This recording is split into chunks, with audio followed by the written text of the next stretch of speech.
Harold.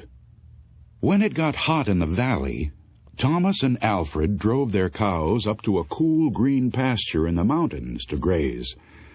Usually they stayed there with the cows for 2 months. Then they brought them down to the valley again. The work was easy enough, but, it was boring. All day the 2 men tended their cows.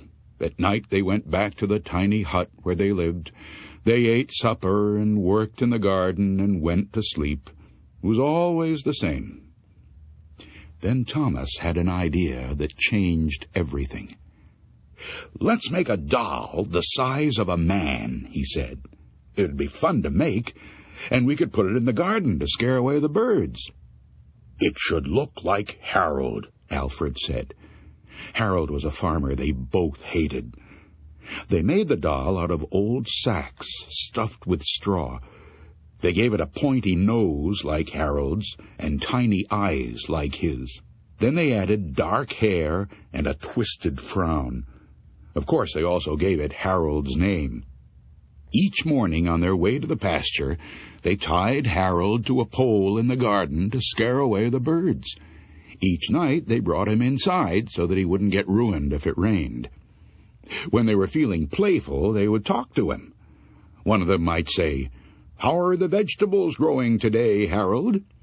Then the other, making believe he was Harold, would answer in a crazy voice, "Very slowly." They would both laugh, but not Harold. Whenever something went wrong, they took it out on Harold. They would curse at him, even kick him or punch him. Sometimes one of them would take the food they were eating, which they both were sick of, and smear it on the doll's face. "How do you like that stew, Harold?" he would ask. "Well, you better eat it, or else." Then the 2 men would howl with laughter. One night, after Thomas had wiped Harold's face with food, Harold grunted. "Did you hear that?" Alfred asked. "It was Harold," Thomas said. "I was watching him when it happened. I can't believe it." "How could he grunt?" Alfred asked. "He's just a sack of straw. It's not possible." "Let's throw him in the fire," said Thomas, "and that'll be that." "Let's not do anything stupid," said Alfred. "We don't know what's going on. When we move the cows down, we'll leave him behind. For now, let's just keep an eye on him." So they left Harold sitting in a corner of the hut. They didn't talk to him or take him outside any more.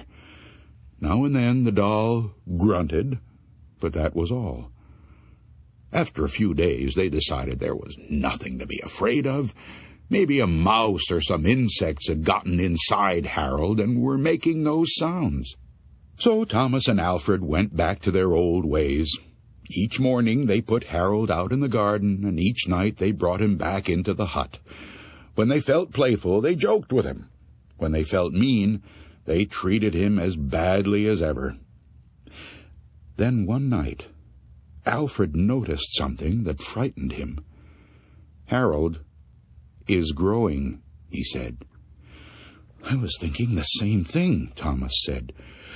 "Maybe it's just our imagination," Alfred replied. "We've been up here on this mountain too long." The next morning, while they were eating, Harold stood up and walked out of the hut. He climbed up on the roof and trotted back and forth like a horse on its hind legs. All day and all night long he trotted like that. In the morning, Harold climbed down and stood in a far corner of the pasture. The men had no idea what he would do next. They were afraid. They decided to take the cows down into the valley that same day. When they left, Harold was nowhere in sight. They felt as if they had escaped a great danger and began joking and singing.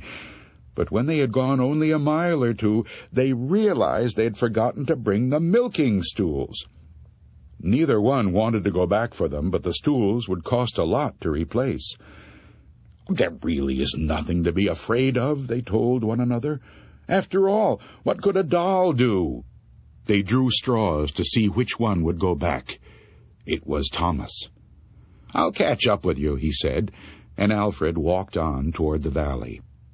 When Alfred came to a rise in the path, he looked back for Thomas. He did not see him anywhere, but he did see Harold. The doll was on the roof of the hut again. As Alfred watched, Harold kneeled and stretched out a bloody skin to dry in the sun.